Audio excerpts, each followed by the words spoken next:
Welcome back to The Meaning of Men, the show dedicated to helping men find meaning, purpose, and resilience in their lives. I'm your host, Simeon Atkins, and today we're exploring the urgent need for better paternity leave in the UK. I'm joined by Alex Lloyd Hunter, co-founder of Dad Shift, a campaign fighting for better, fairer paternity leave.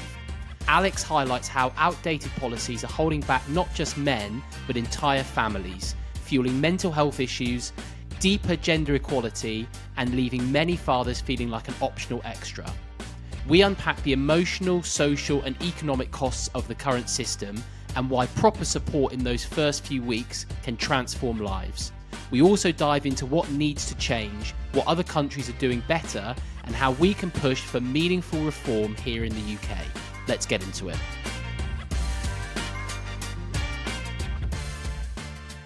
Alex, what is the primary mission in the work that you do? So I'm really passionate about taking away the barriers that prevent men from being active, hands-on dads and a big part of their children's lives. And that's important to me for a few reasons. Like, one, from my own experience with my dad, that's very much something I saw he didn't have when we were kids.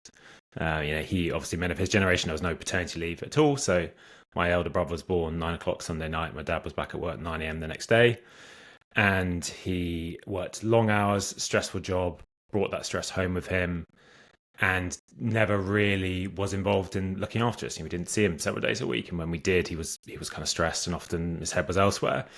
And as a result, he ended up sort of pushed to the periphery of the family, contributed to the breakdown of his relationship. And we have a really close relationship now. We're adults, and he's a very kind of soppy, devoted grandson to my kid.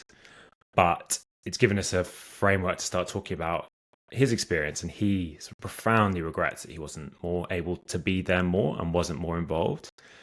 And that's sort of 30 odd years ago now. But the reality is that the experience for many men is still the same. We're still in this country very poor and making it easy for men to be there. And I sort of think fundamentally that connection with your child is one of the kind of richest joys you can have as a human being. And too many men are denied that at the moment. And at the same time, the flip side of that is that a huge burden ends up falling on our partners. And I speak to so many men for our campaign who speak of the guilt of having to walk out the door and seeing their wife or their partner struggling alone, left to cope alone. And women are expected to, do most of the childcare at homes, look after the house, and they have careers and have to work. And there's a huge burden placed on mothers because men are locked out, and it sort of works for no one. So I'm really passionate about changing that. And we have loads of evidence around the world about how to do this better. We're just not doing very well in this country. You've helped set up this wonderful organisation called the Dad Shift. I wonder if you can, before we get into specifically what that is and what you guys are doing, I wonder if you can maybe shed a bit of a light on your own personal journey and really what led you to creating the Dad Shift in the first place. Sure. So I've got a son who's 3.5. We've got another one due in early August. And we had a long time to prepare for becoming parents. We struggled with fertility. We ended up having both our kids are through IVF. I've been very lucky that that's worked. But yeah, a lot of time to sort of prepare and think about what kind of dad I wanted to be. And as I say, I wanted to be a really hands-on dad. I wanted to do it differently to what I grew up with. And we have been lucky that we just about managed to make that work. But when you actually try it, you go through the process of practical nuts and bolts of making that possible. There's so many things we've had to have in place to make it work. Like we have 3 sets of grandparents between us within 45 minutes drive. So we've got help with childcare, which means that we're not forking out 25 grand a year on childcare. And we are both lucky to either work for ourselves or work for an employer that gives us a bit of flexibility. So we can juggle stuff around nursery on the days he does go. And I can take a day off a week to look after him. And of course, we're lucky with the finances that we can make all this stuff work. And so most people don't have all those pieces in place. And so then you sort of, through that process, thought, so many people want to do this, but you can see how the system pushes you back into these kind of split gender roles that actually a lot of people don't really want these days. And the more I was looking into this, the more I came across the work by organizations like Pregnant and Then Screwed, who are campaigning on this from a mother's perspective. They've been working on paternity leave from a mother's perspective. And it sort of occurred to me that I think I even heard someone on the radio from them or another organisation saying, it's even been left to mothers to campaign for better paternity leave for men. I was like, yeah, that is true. Like, that doesn't quite sit right. I know that men want this. Like, all my friends, we want this. We do, but no one is organising us to show up yet. And so that was for me, the kind of seed of doing this. And was lucky to meet some other people thinking something similar with kind of overlapping skills and experience. And then we went from there. And I can relate to this from a very personal perspective. I've got two children, a 5-year-old daughter and a 3-year-old son. And again, in both cases, I had the standard 2 weeks paternity leave. In both instances, I was stashing away holiday that I could have around that as well, just to give myself a little bit more time. And I did remember thinking, why should I be in a position where I'm having to do that? Why are we not in a society where there's just more time given to dads to be able to be around? I'd love to maybe start by getting a bit of a perspective of where the UK stacks up to the rest of Europe with regards to paternity leave. How well or how badly are we doing versus the rest of Europe in that respect? Yeah, so we stack up right at the bottom. We have the worst paternity leave in the whole of Europe. It's 2 weeks paid at, perfect. 2 weeks paid at less than half the minimum wage, and nothing at all if you are self-employed. So for comparison, the average across Europe is 8 weeks at full pay. That's the average. For countries doing this best, you look at somewhere like Spain that, like us, a few years ago, they only had 2 weeks. Now they get 16 weeks at full pay, and they're probably going to increase that to 20 weeks at full pay because it's been so successful. In Sweden, you get 90 days for each parent, reserved for that parent, and then 300 days on top to share as you see fit, and almost all of it's paid at a high rate. And you can go on and on the examples. So like compared to those countries, if they're the top of the Premier League, we're in sort of Division 4 at this point. Like it's not even comparable. And it's really out of whack with, I think, how a lot of people think of this country, both inside and outside. We think of ourselves as pretty forward looking, pretty progressive on social issues, pretty enlightened when it comes to changing gender roles. But on this area, we've just got a complete blind spot so far. When you say success with some of the other countries that have tried increasing it, and you said that they've seen success, what does success actually look like? So let's take the Spain example, because the government very helpfully did a massive report on this last year on how it's gone so far. So they started improving it in around 2017, 2018, and they added on a week or two at a time for a few years. So it was gradually stepped up. And practically what you've seen is that almost everyone is using it. And it doesn't matter what industry they work in, whether they're wealthy, whether they're not wealthy. If you work in agricultural manufacturing, you're as likely to use it as if you work in banking. And that's because it's pretty straightforward. It's properly paid, so everyone can afford to take it. And it's universal. So the social pressure is not, you're not the only one taking it. Everyone's doing it. So it's normal for everyone to do it. So everyone does. So that uptake is crucial. And then what you started to see already is a substantial shift in the amount of childcare that men are taking on, and how equally parenting is divided between both parents. That's changed quite rapidly. And you've seen that in other countries. Iceland's another really good example. They brought in great paternity leave back in 2000. And within 6-7 years, the percentage of couples who were sharing childcare equally long term had jumped from something like 30 to 80%, in just a few years. So we know that early stage, that early bonding and setting of norms and patterns in your relationship is so crucial for what happens long term. And there's also a political story to tell in Spain, actually, which is that initially the most of this improvement was brought in by their centre-left party, so the equivalent of their Labour Party. And the centre-right party did a week or two at the beginning, and then really pushed back on the centre-left party doing more. They even took them to court to try and stop it. And now it's been so popular publicly and so successful that both centre-right and centre-left parties are now kind of competing to own it. And they both want to increase it further to 20 weeks.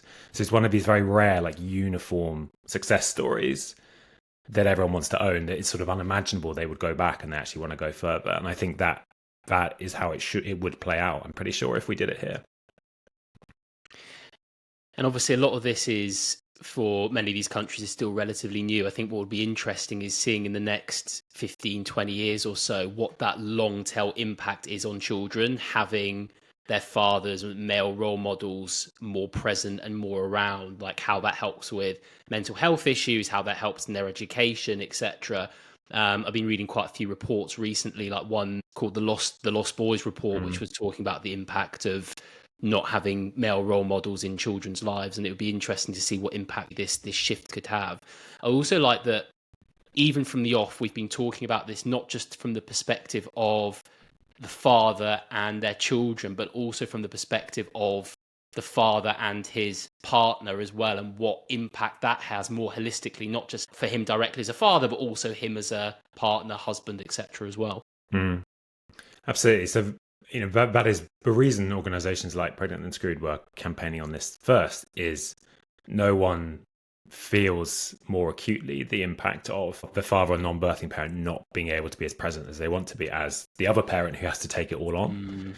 And so there are two big problems that come from our not having enough paternity leave that's not properly paid at the moment. So the first is in the immediate short term, which is that mothers are left alone far too soon while they're still recovering from birth. They're left alone at the exact moment they are most at risk of developing postnatal depression.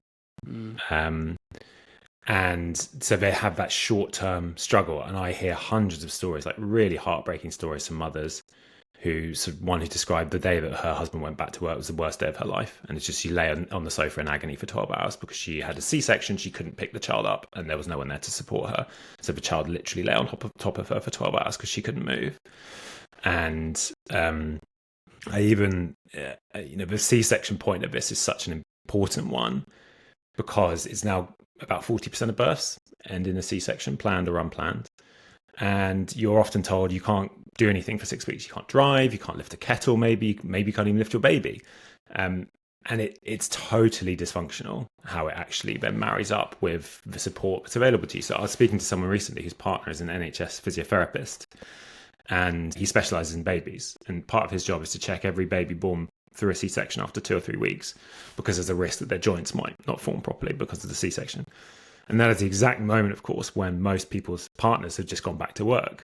And he covers a sort of 2-3 hour driving radius. So he gets calls all the time from mothers saying, I can't get to you. Like, I've been told I can't drive because of my C-section. So like, what do I do? And so people miss appointments all the time, which obviously like wastes NHS resources. But the worst thing is that if people miss 2 appointments, they have to refer them to child services. So now you're getting child protection services giving you a call for something that's absolutely done nothing wrong. It's not your fault. You're a victim of this, the system that's not supporting you properly.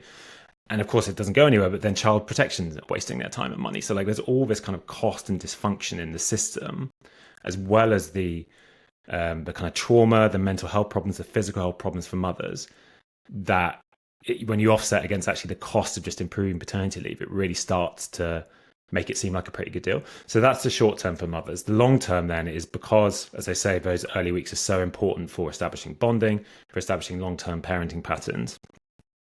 When you get to the end of your maternity leave, what you've typically got is a mother who's taken 6 months to a year off, a father who's been there, on evenings and weekends, but apart from that, just at the beginning. So the mother is established as the primary caregiver by default, right? They're the one who's had the time and space to learn how to parent. They've bonded more closely with the child. And then you're looking at your childcare options, and childcare is so expensive, it costs one of your salaries. So like, one of you is going to step back from work. It's always going to be the mother, right? It's almost always going to be the mother because you've already established that dynamic.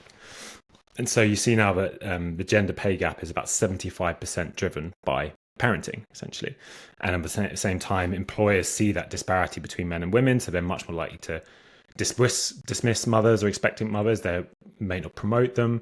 A lot of employers admit that they don't hire women in a certain age bracket because they might be a risk. So it contributes to this massive gender inequality that is just bad for everyone. It's bad for families, it's bad for women. It's also practically really bad for our economy, that you're preventing women who want to be at work in many cases from doing so and from succeeding in their careers.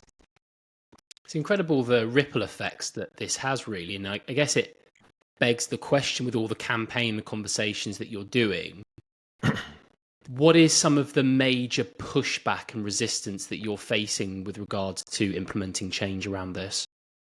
There's two or three points you hear consistently. So I mean, across the vast majority of people recognise it's time for change on this. All the evidence we see, particularly from public opinion, is very supportive of both the idea of having longer paternity leave. It's something like 2-1 in polling of people who think 2 weeks is not enough as to those who think it is, and only 3% of people think it's too much, which is like few of them think the moon landing was faked, for example. It's a very niche opinion that 2 weeks is too much paternity leave. You see it in terms of attitudes towards people sharing parenting more equally. So like 86% of people agree it's better that both parents have equal opportunities to be involved in looking after their kids rather than it just being one. So this idea, the kind of traditional gender roles, that's quite a niche viewpoint now, which is fine if that's how people want to do things, but that's not the majority kind of wish anymore. So the pushback we do get is people saying, well, often older saying, I didn't get paternity leave in my day and I was fine, I bonded with my kids, we have a good relationship. And the answer I say to that is, I believe that to be true. Like, not getting good paternity leave doesn't automatically doom your relationship with your child, of course. But there are a lot of parents who didn't, right? My dad was one of them. A lot of people who didn't overcome that ability, that lack of time and support to be there for their children, the kind of social pressure away from that. And that's bad for them. And it was bad for their families. And of course, if you perhaps ask these people's partners, would you like a bit more support? They probably would have said yes. The second is that people say, well, business can't deal with this. It's too much of a burden on business. I think the important point to note there is that this is something that would be paid for by the government. It's already paid for by the government. All parental leave is paid for by the government. In fact, if you're a small business, you can claim back like 108% of the cost. So you're getting a little bit of money back to recognise that it's an inconvenience. And small businesses in other countries make 6, 8, 10, 12-week paternity leave work. They have done it. Their economies are not collapsed. In fact, most of them are far more productive than ours. And I used to run a small business myself, and we offered 6 weeks paternity leave, and that was good for us because ultimately I didn't want staff there doing business critical work 2 weeks after having had a baby, completely exhausted, not really able to focus. And, the idea that you can be there and be 100% present is just kind of a fantasy. So those are the main two bits of pushback that we get, and I think they're understandable, but I also think we have good arguments for both. Yeah, it seems to be quite a narrow viewpoint, I think, as well. Something like, well, I had a good relationship with my father. I guess it's, well, what kind of relationship could you have had if he was around even more? And as you said there, the impact on the partner as well. And I also wonder what message it sends to fathers and mothers, actually, when dads are expected to go back to work so quickly. I certainly felt that myself. Does this invalidate me some ways as the father? Does this make me a nice extra and nice to have? These were the kind of messages that were going through my head, and I wonder if they were going through maybe your head and other dads listening as well. Yeah, absolutely. I think this is part of a broader set of social messaging in our society that when it comes to babies, dads are a kind of optional extra. You're not really needed. You're not really important. And you're probably going to be a bit useless. That was the other thing. I definitely remember growing up with that sense of, I was the teenager who I was convinced if I walked past a baby, they would start crying, let alone try to hold one. I was so tense around young children and babies because I don't know what I'm doing. I'm no good at this. And it was only through, the support of my wife to really challenge and think through that stuff before we became parents that helped me feel better prepared for it. And so, if you're not given that time and support, the very clear message is you are not really needed here. You can be here if you want for a bit, but you're not actually important. The main thing is the mother. Actually, we know that's not true. I'd really recommend people go and listen to some work by Dr. Anna Machin, who's actually just been on the CEO podcast and has been doing great work on this. She's got a good book. And she talks about all the ways that men have evolved biologically to be active fathers and how important those early few days are for your child's development, and having the father there helps with that. And of course, for establishing that bonding, which then allows you to have that kind of close, active relationship. You need longer term for the father to be able to pass on all the benefits to his child's development, which I'm sure we'll get onto. So fathers are not an optional extra in those first few days, but we have a system set up to imply that they are. Yeah, I've been lucky to have Anna on the show myself, and I've got this lovely memory actually of when my first child was born, I was decorating her nursery and listening to Life of Dad, which is Anna Machin's book, which is a wonderful book. And that was really where I first started to appreciate just how important fathers are fundamentally. And also she comes at it from an evolutionary perspective as well, and talking about the fact that fathers wouldn't have evolved if there wasn't like a real need for them. It doesn't happen by accident. And a lot of what she covers really rubber stamps that, which I think is great. And you were saying there around the evidence of the benefits of proper paternity leave for both parents and children. We started to touch on it a little bit, but it feels like a good time to maybe go into a little bit of depth around that as well. Like, what are the fundamental benefits that you've seen through your own discussions and research potentially that having proper paternity leave would have?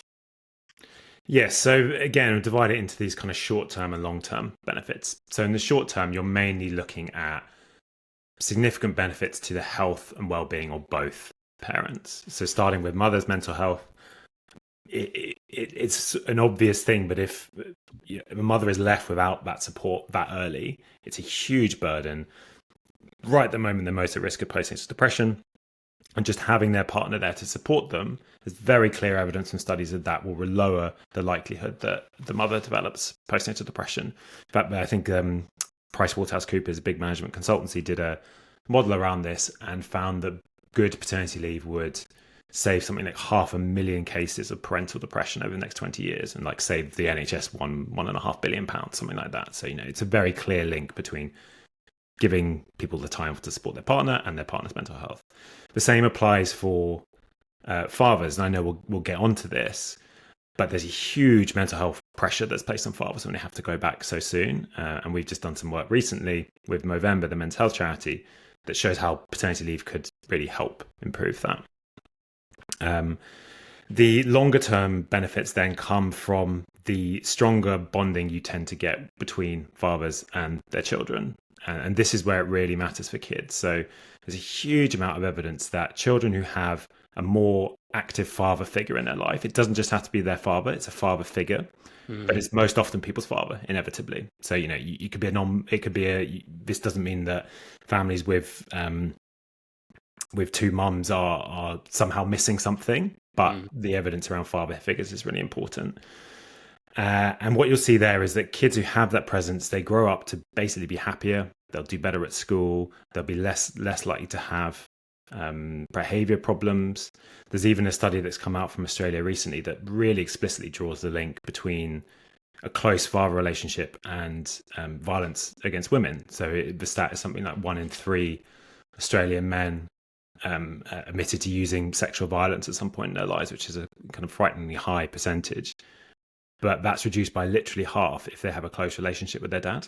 Like, it's that powerful, the effect. And so fathers play such a crucial role for both children, but, in this area for boys in particular, I'm kind of modeling how do you grow up to be a good man, particularly in this environment where it's so much confusion about what that means. And part of the reason for that is we've not done the work as a society to expand the role of men as the role of women has expanded. Women have moved into the workforce, which is a really good thing, but we haven't said, right, guys, you can go back the other way now. You can do more at home. You're needed there. We just left that. So people are like, well, what is my role? Women can do everything I can do now, apparently. Like, what am I here for? And actually, and that space is, that report you've been talking about, the Lost Boys report, it goes into that space is being filled with some like very bad ideas around what being a man means, and that's what our kids are consuming. So that presence of fathers is so important on that front.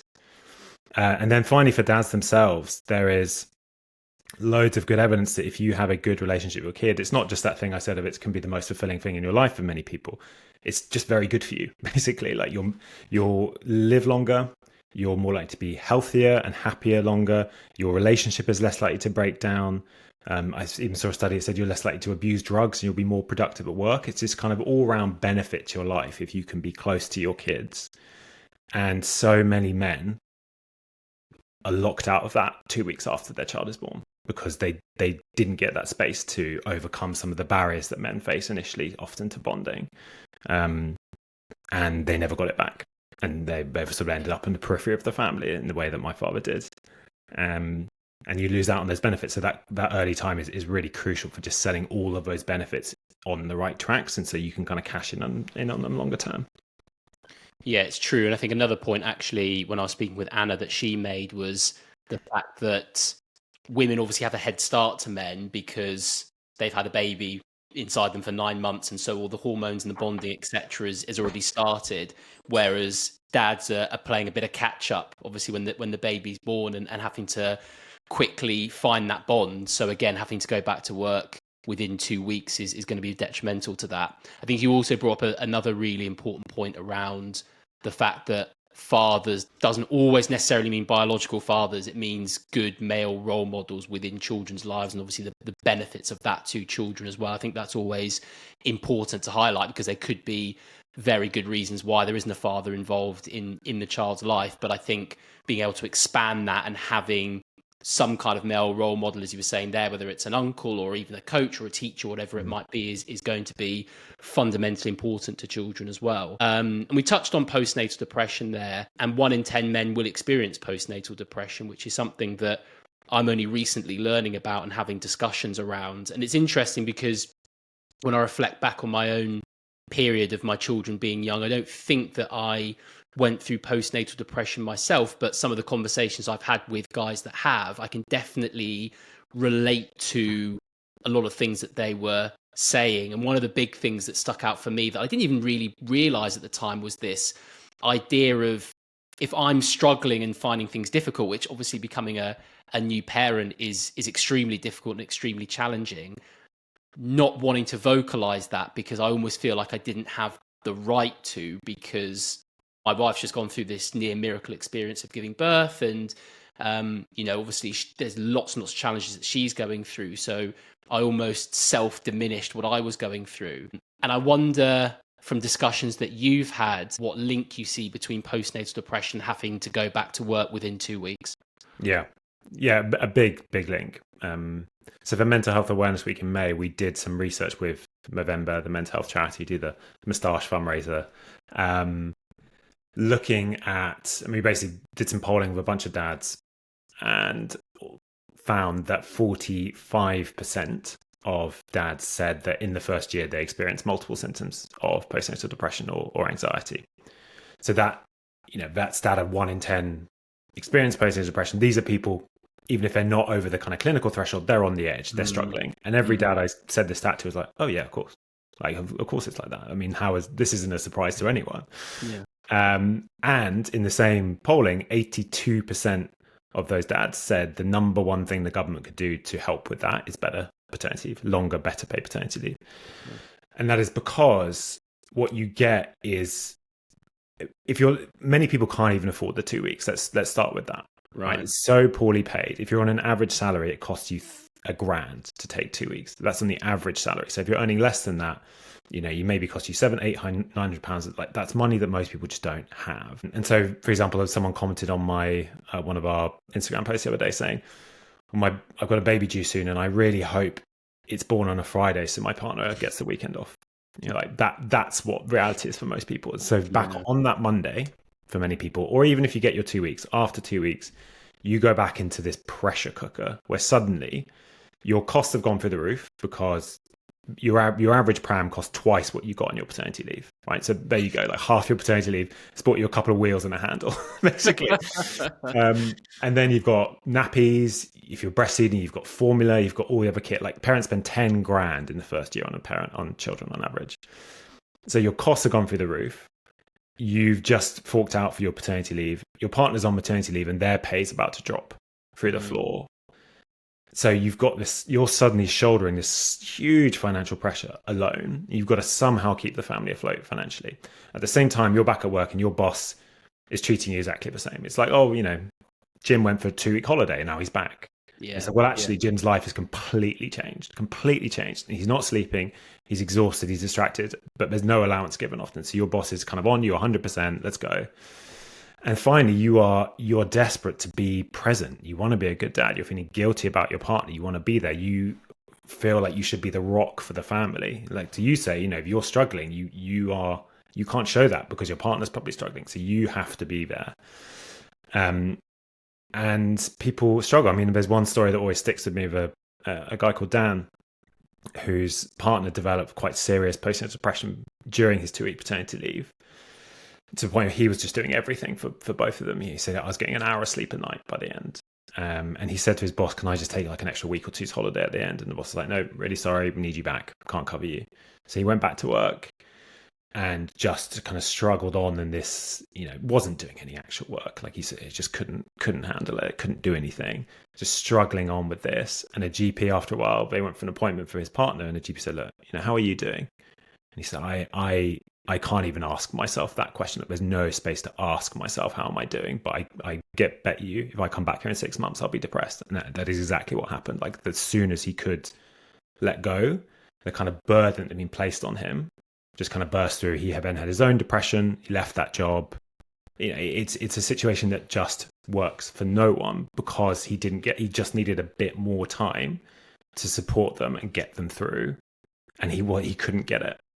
Even unpaid, he couldn't get it.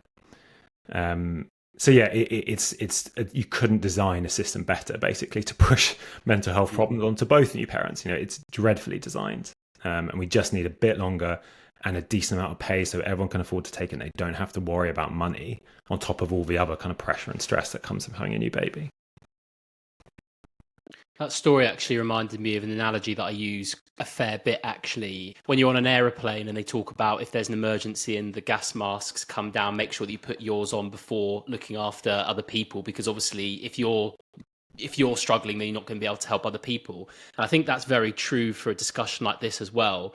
If you're not in a situation where you're feeling well in yourself and you can look after yourself, what good are you going to be to other people? And so when I speak to men that have just had children, they've got this mentality of, things are tough, but I need to soldier on. Like, I can't think about how I'm feeling or process how I'm feeling because I need to look after my partner and my child. I kind of use that analogy, which I do think helps, because you can turn it back on yourself and be like, well, yeah, I suppose if I'm not feeling well in myself, or if I can't operate, what good am I going to be to them as well?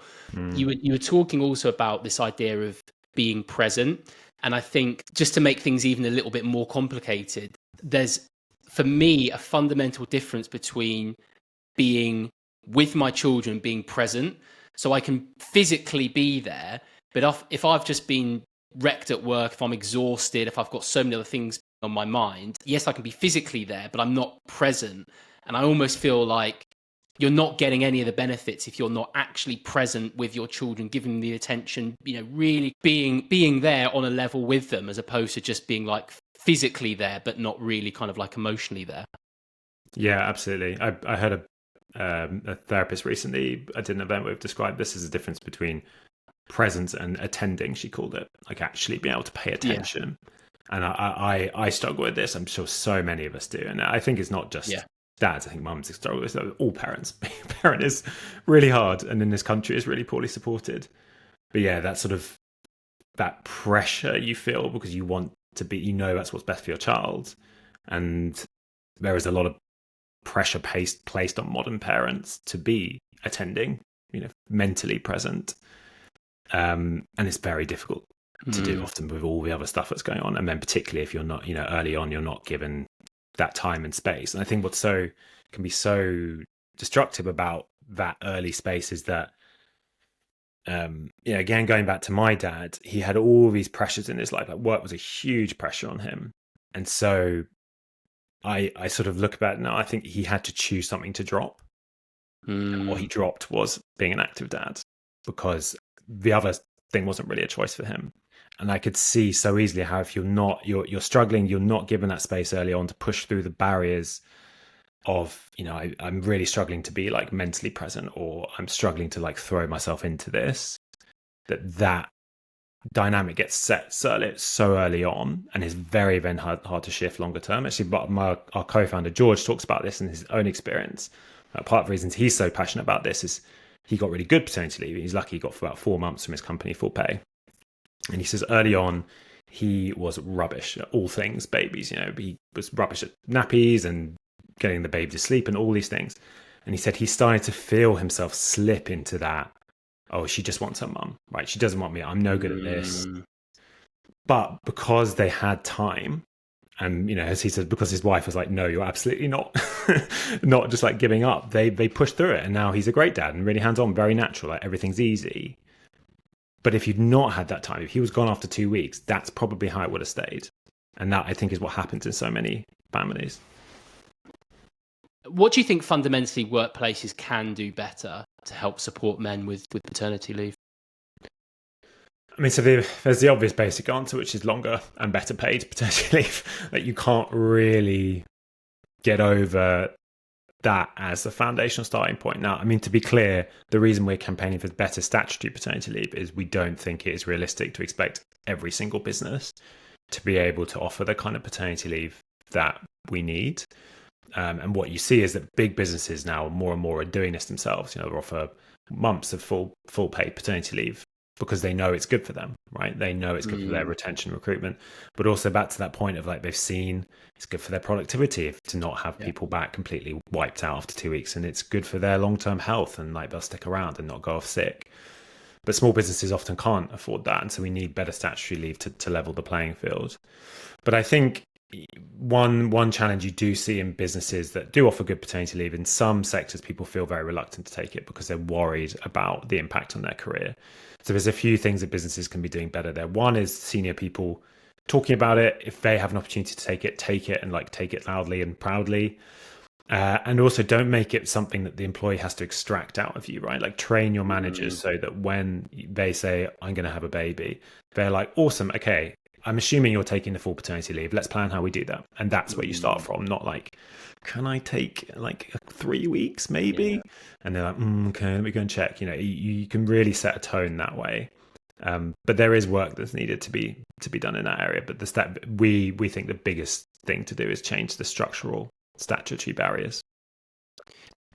Yeah, but I think also attitude, as you were alluding to there, with the story you were telling before about coming back and almost feeling like you've been on holiday for 2 weeks. Yeah. Even those kind of attitudes as well, I think would go a long way. And as you said there, I think that's a really, really important point, making sure that men are aware of what they can access and also encouraging them to take it as well, not just kind of burying it under different perks and other company policies, and making it really difficult for men to actually understand what they can get, actually having that front and center, and as you said, like actively encouraging them to take it as well. For sure. And yeah, I think you're right. One of the things that's really encouraging about the Spain example is there's a power to making something universal, right? And what you hear at the moment is there are industries where people have really good paternity leave and they're afraid to take them because you see it in studies. Something like, we did some polling, over half of men say, if I took a really long paternity leave, I'd be worried about my career. And you get that feedback from some managers and bosses. Or it's a kind of unspoken thing in companies, or say someone says, I took my 3 months paternity leave and I was just sidelined. I was entitled to it, but I was sidelined. That was it.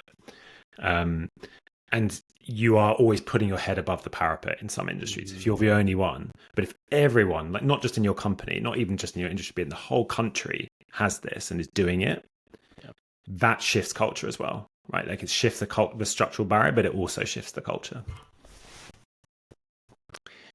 Tell us a little bit more about Dad Shift and the work that you're currently doing at the moment, what you're pushing for, what discussions you're having, and ultimately what you're striving for in the next couple of years or so. Sure. So the Dad Shift is a campaign for better paternity leave in the UK. We founded in September 2024 with a stunt. We went around London, Edinburgh, put baby slings on famous statues. So as one of like Thierry Henry, for example, scoring a goal with a knee slide with a baby on his chest, or there's one of Gene Kelly doing Singing in the Rain with a baby strapped on. And that got a kind of bunch of cut through and attention, which has allowed us to build a big public supporter base, a lot of MPs in Parliament backing our campaign and working behind the scenes to push it with the government. And we've then continued to try and raise the profile of the issue through research, looking at all the ways that paternity leave isn't working, and kind of events and stunts. So on the week of Father's Day in June, we did the world's first ever dad strike, where we got a bunch of dads, but also non-birthing parents and mums and people who want to be parents out, took some time off work, went and with placards and their kids, went and did some a picket outside the Department of Business and Trade in London and up at Scottish Parliament. just to make the point that, fathers are often locked out of being as present as we want to be. And actually, like, today we're going to take a few hours off work and just be dads and call to be able to be dads more. And that, again, got a huge amount of cut through, got us a meeting with the government. And they've just in early July launched a review of the whole parental leave system. So they're looking at the whole thing, top to bottom, length of the leave, the pay, who gets it, whether self-employed people will get it. And that for us is the big focus. This is an opportunity that really hasn't come in a generation to properly get a step forward on paternity leave and hopefully fix some of the other problems in our parental leave system, like dreadful maternity pay, like the fact that lots of different people miss out, including particularly self-employed people. So what we would love to see is a big step forward at the end of that review in paternity leave as a bare minimum. 6 weeks at 90% pay, which is what you get in the first part of maternity leave.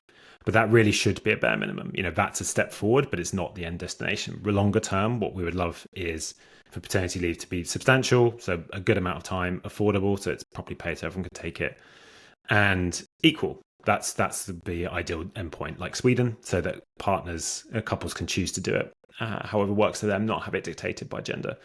And finally, we want to see self-employed people included. They're people who are missing out most in many ways. People on self-employed, insecure work, just can't afford any time with their children after they're born, and we think they should be included. Alex, my last question for you today. What gives you hope for the future of paternity leave, particularly in this country? The main thing that gives me hope is just seeing the scale of response from parents, in particular to the campaign. I feel like we sort of opened a door when we launched the campaign, and people just rushed through it. Like this has succeeded and got traction and is building towards, I hope, the change we want. Not because of the few of us running a campaign, but because there are tens of thousands of people who are passionately behind this. And one of my friends, it's a kind of acquaintance in my, he lives near me, stopped me in the street the other day and was like, oh, campaign, I'm so pleased about this. Like, if there's one issue will get me off the sofa, it's this, like, let me know when you're ever doing anything, I'll get there. Like, people who are living through this, parents, see how much the way we have to parent at the moment doesn't match our values and the way that we think we should be able to parent. So that's the thing that gives me hope. I think we are at a moment where change feels inevitable. It feels like it's not sustainable to carry on with such a mismatch between our values and what we know to be the best way to set families up and the system we've created. So that's what gives me most hope. Alex, thank you so much for your time, and thank you so much for all the work you're doing with Dad Shift. I'd encourage anyone listening, whether you're a father, a mother, whoever you are, please go to the Dad Shift website. You can add your name to support the campaigns. You can donate to the campaigns as well, because this is incredibly important, again, not just for dads and their children, but dads and their wider relationships, for the economy. I think it just has so many knock-on effects as we've been discussing today. But for now, Alex, thank you so much for your time. My pleasure. Thanks for having me.